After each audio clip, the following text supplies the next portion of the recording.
السلام عليكم ورحمة الله وبركاته. أسعد الله أوقاتك بكل خير. معي أنا خديجة برهان في برنامجك أنا وأنتي. في حلقة اليوم بإذن الله تعالى راح أتكلم عن موضوع من المواضيع اللي تؤثر على حياتنا وعلى قراراتنا وعلى رؤيتنا للأمور وتحليلها لنا. في حلقة اليوم بإذن الله راح أتكلم عن موضوع الصدق. الصدق كصفة أو كمفهوم راح أتكلم عنه، ومن خلاله بإذن الله تعالى راح نعرف نحن كيف نقدر من خلال هذا الصدق نرسم حياتنا ونرسم أهدافنا ونعمل بإذن الله تعالى على الوصول لهذه الأهداف التي نريد أن نعمل عليها. طبعا لو جينا تكلمنا عن الصدق لازم أول شيء نعرف إيش معنى الصدق، إيش قصدي اليوم أنا عن الصدق، وإيش الصدق اللي أنا بتكلم عنه. هل هو الصدق اللي مع الناس؟ هل هو الصدق اللي في العلاقات؟ هل هو الصدق اللي في الكلام؟ هل هو الصدق في الأعمال؟ الصدق خلاف الكذب. الصدق معناها الشيء المطابق للواقع أو الكلام المطابق للواقع. يعني إيش المطابق للواقع؟ يعني أنا قاعد أصف حالة معينة أو شيء معين هو موجود زي كده في الدنيا، خلاص. طبعا خلاف ذلك هو إيش؟ الكذب اللي هو المخالف للواقع. هذا بالمعنى البسيط، يعني بدون ما نتطرق للمعاني المعقدة والطويلة اللي هي يكون في معنى اصطلاحي ومعنى شرعي وإلى آخره. فنحن اليوم لما نبغى نتكلم عن الصدق نبغى نتكلم عن الصدق الخاص بحياتنا نحن، بأشخاصنا نحن. إلى أي مدى أنا وإنتي نمارس الصدق مع أنفسنا؟ الصدق اللي يخلينا نحن نعترف بأخطائنا، نعترف بنقاط الضعف تبعنا، نعترف بجهلنا، نعترف بنقاط القوة، نعترف بالآخرين إن لهم فضل علينا، نعترف ممكن بالآخرين إنهم أساءوا لنا بدون ما نخاف ولا نستحي ولا نفكر حتى الناس إيش ممكن يقولوا. طيب إيش أهمية إن أنا اليوم أكون صادقة في هذه الأمور أو أكثر منها؟ لما أكون أنا اليوم صادقة مع نفسي معناها أن أنا أكثر معرفة لنفسي، معناها أنه أنا عارفة أن أنا عندي قصور في جوانب معينة من حياتي وأحتاج أني أنا بهذا الصدق أنطلق للعمل لتغييرها. إذا كان عندي جهل في جانب معين، بسبب هذا الصدق رح يكون أسهل علي البحث عن وسيلة لتعلم ما أجهله، فبالتالي رح يتغير واقعي. إذا اليوم أنا كنت صادقة مع نفسي وأعرف نفسي، معناها أنه أنا أكيد أعترف بنقاط الضعف اللي عندي. يعني أنا مثلا عندي يكون ضعف في مواجهة الناس، فلما أحد يكلمني مثلا بالصدق يعني أقول أنا والله ما أقدر أواجه الناس، هذا الصدق ما أخاف أنا منه ولا أخجل أني أنا أقوله، لأنه أنا لما أكون أواجه نفسي بهذا الصدق وأواجه الناس بهذا الصدق معناها أن أنا بإذن الله تعالى رح أعمل على تغييره وتبديل هذا الحال. لما يكون عندي صدق مع الآخرين معناها أن أنا اليوم رح أعرف أربي أولادي بطريقة تتناسب مع حالة الصدق. معناها أنا رح أعطي أولادي جرعات الصدق يوميا، رح أتعامل معهم بهذا الصدق بدون ما أخاف أنه المجتمع إيش رح يقول، إيش الواقع، إيش هو ظروفنا كيف هي. ما رح أقول هذا الشيء. هذا الصدق رح يخليني أعبر عن مشاعر الإعجاب تجاه أولادي، رح أعرفهم إيش نقاط ضعفهم ونقاط قوتهم بدون ما أغطي عليهم، بدون ما أحط مشاعر ثانية فوق ما أنا أريد أن أنقلها إليهم. بهذا الصدق أقدر أنا أوجههم للشيء الصحيح حتى لو كان يخالف رغباتي وأهوائي. لما أكون أنا اليوم صادقة مع نفسي معناها أنه أنا هذا الصدق رح أتعامل به مع الله سبحانه وتعالى. هو بالدرجة الأولى لازم أنا أساساً أكون صادقة مع الله سبحانه وتعالى. صادقة من ناحية إيش؟ إنه أنا يعني أكون واضحة في علاقتي مع رب العالمين، فلما يكون عندي قصور أتجه إلى الله سبحانه وتعالى أن يرفع عني هذا القصور وأن يستر هذا الضعف، لكن ما أكابر وأقول لا إلى آخره وأجلس في حالة دفاع فقط حتى ما أظهر نقاط الضعف اللي عندي. لما أنا أكون في حالة صدق مع الله سبحانه وتعالى معناها أنا مؤمنة أن الله هو الرزاق، وأن الله هو القوي، وأن الله هو القادر على كل شيء. معناها أن أنا راح أتجه إليه بصدق لتبديل الأحوال ولإعطاء الرزق ولتعليمي ولتغيير حالي من حال إلى حال أفضل بإذن الله تعالى. هذا الصدق راح يخليني أنا أتعامل مع الله من منطلق ما يحبه الله، فبالتالي راح أكون أكثر قرب من الله سبحانه وتعالى من خلال اتباع الأوامر واجتناب النواهي، لأن صدقي مع الله هو الذي يحركني دائما في هذا الاتجاه. طبعا للصدق مع الله سبحانه وتعالى آثار كثيرة جدا تنعكس على حياتنا نحن بشكل إيجابي وبشكل واضح جدا. النبي صلى الله عليه وآله وسلم إيش قال في مسألة الصدق؟ إن الرجل لا يصدق ويتحرى الصدق حتى يكتب عند الله صديقا. يعني إيش صديقا؟ يعني كثير الصدق. وإن الرجل لا يكذب ويتحرى الكذب حتى يكتب عند الله كذابا. وفي حديث ثاني عن النبي صلى الله عليه وآله وسلم قال إيش؟ إن الصدق يهدي إلى البر وإن البر يهدي إلى الجنة. فهنا إذا مسألة الصدق مسألة ما هي إنه أنا اليوم بس أكون صادقة في كلامي، إنما لا، أكون صادقة مع الله سبحانه وتعالى في التمسك بأوامر الله، وأكون صادقة مع الله سبحانه وتعالى في إني أنا أقوم بما يرضي الله بالعمل الذي يحبه الله، لكن بالكيفية التي يحبها الله، مو بالكيفية اللي أنا أشوفها أو المجتمع يشوفها أو العادات والتقاليد، لأنه هذا الصدق هو المحرك لي أنا. لما أكون صادقة أنا ما راح أكون إنسانة شجاعة جدا في مواجهة ما حولي ومواجهة نفسي والتعامل مع كل شيء بدون خوف. الصدق هو اللي أنا وإنتي اليوم نحتاجه حتى نبدأ نتعلم، حتى نبدأ نصير أفضل، حتى ننتقل من نقطة لنقطة أفضل، حتى نستطيع أن احنا نغير الواقع اللي احنا عايشين فيه إلى واقع أفضل اللي احنا نتمنى ان احنا نكون فيه. طبعا لما نيجي نتكلم عن الصدق ما راح يكفينا الكثير من الوقت حتى احنا نتكلم عنه، لكن هو أساسا هو بداية الإنسان. نحن اليوم ما نقدر نكون أو ندخل في عقيدة زي عقيدة الإسلام إلا لأجل أن احنا عندنا الصدق أن احنا نتحول إلى شيء أفضل، إلى أن احنا نكون في حالة أفضل، نحن نكتسب أخلاقيات أفضل. هذا الصدق الشيء الوحيد اللي يقدر يخلينا اليوم نكون مسلمين، وهذا الشيء الوحيد اللي يميز المسلمين. طيب نحن لما نيجي نتكلم عن الصدق هيكون في مجالات كثيرة جدا للصدق، لممارسة الصدق، لكن خليني أحصر لك بعض هذه المجالات أو أهم المجالات اللي ممكن من خلاله يظهر أثر الصدق ومن خلاله نحن نقدر نمارس هذا الصدق. أول مجال من مجالات الصدق هو الصدق مع الله سبحانه وتعالى. الله سبحانه وتعالى في القرآن الكريم إيش قال؟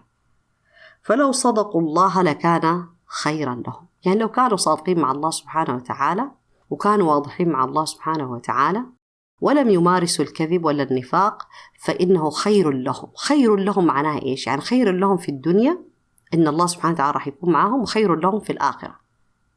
في الآخرة لأنه هذا الصدق يؤدي إلى رضا الله سبحانه وتعالى، وبرضا الله يدخل الإنسان الجنة. المجال الثاني في مجالات الصدق اللي هو الصدق في النية. الصدق في النية لما نقول عليه نحن نقول زي ما قال النبي صلى الله عليه وسلم إنما الأعمال بالنيات وإنما لكل امرئ ما نوى. لما الإنسان يكون عنده نية صادقة أثناء القيام بالعمل، والنية الصادقة إيش معناها؟ معناها النية التي أريد بها هذا العمل الذي أقوم به. لماذا أقوم بهذا العمل؟ بالصدق. يعني هل أقوم به رياء وسمعة؟ هل أنا قاعد أسويه والله عشان الناس يقولوا عني؟ هل أنا قاعد أسويه لأجل حظ من حظوظ الدنيا؟ ولا أنا قاعد أسويه لأجل أن الله سبحانه وتعالى يحبه ويرضاه، ولأن أنا راح أكون صادقة أثناء القيام بهذا العمل؟ ولما نقول الصدق في النية ليس في العبادات فقط، إنما في كل شيء. المرأة راعية ومسؤولة عن رعيتها، المرأة راعية في بيت زوجها ومسؤولة عن رعيتها. لما المرأة يكون عندها نية صادقة مع الله سبحانه وتعالى في القيام بهذه الرعاية، بتولي أمور بيتها وأولادها وزوجها، وهي صادقة مع الله سبحانه وتعالى في القيام بهذه الأعمال، فإن الله يعينها ويسهل أمرها ويجعل هذا البيت بيتا صالحا مطمئنا بسبب بس الصدق في النية.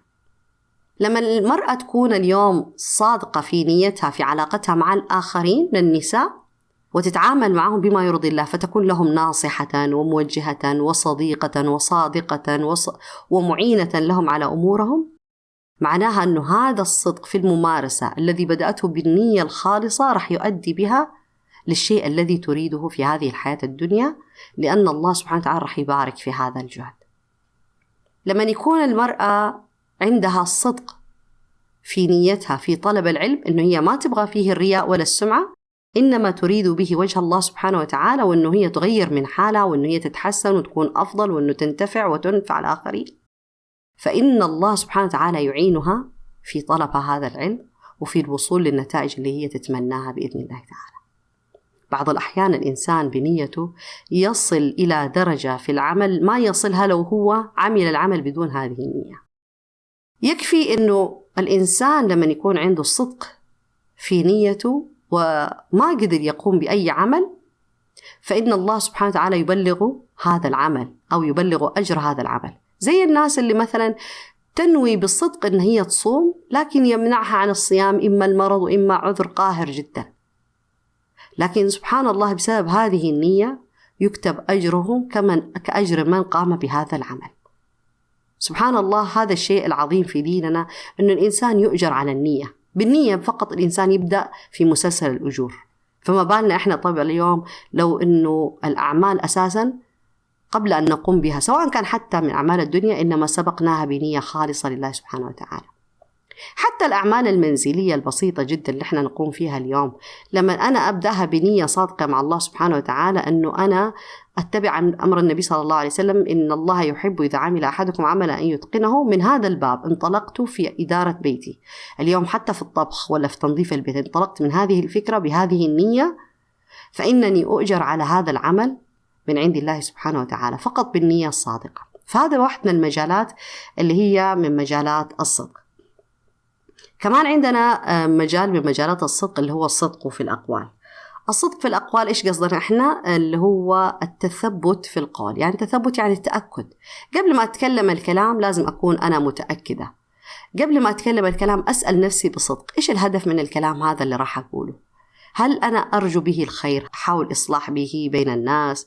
هل أنا هذا الكلام مما يفرح الناس ويدخل السرور والسعادة؟ هل هذا الكلام مما ينفع؟ هل هذا الكلام مما فيه الأجر؟ لما يكون عندي هذه الفكرة في الصدق في الأقوال، فإن الله سبحانه وتعالى يعينني برضه.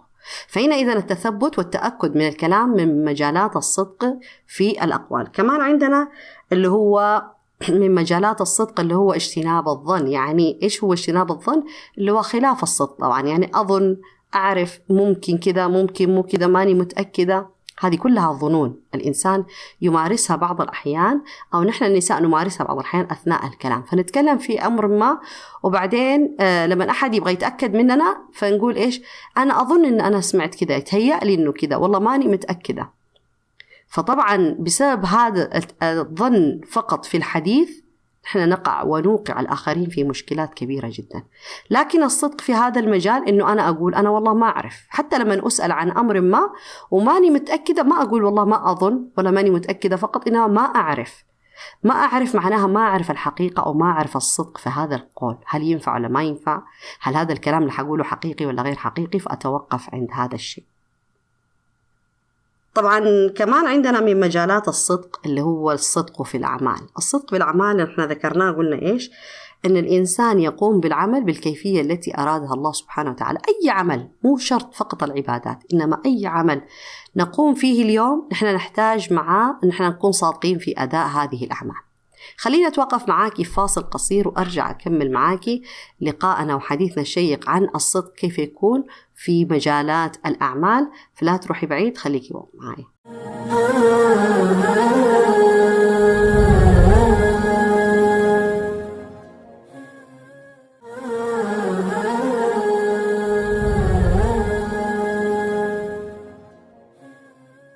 رجعنا بعد الفاصل. احنا كنا وقفنا في مسألة اللي هي الصدق في الأعمال كيف يكون. الصدق في الأعمال إني أنا اليوم أقوم بالأعمال هذه بالكيفية الصحيحة، يعني بدون الغش، بدون اللف والدوران، بدون أي شيء.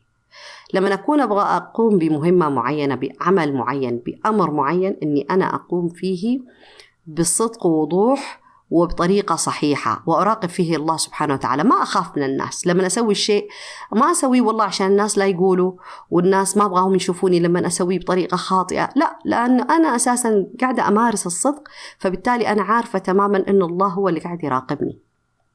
فأنا إذن أكون صادقة مع الله سبحانه وتعالى وأقوم بالعمل هذا بغض النظر عن رأي الناس ولا عن استحسانهم.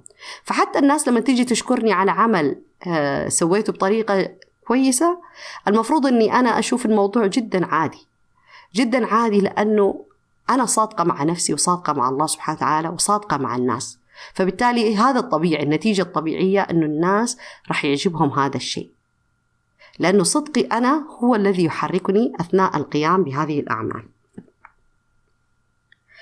طبعا كمان عندنا مجال من مجالات الصدق اللي هو الصدق مع الناس. الصدق مع الناس معناها في صدق التعامل معهم، في توجيههم، في معاشرتهم، في نصحهم، في تعليمهم، في القيام بالواجبات تجاههم.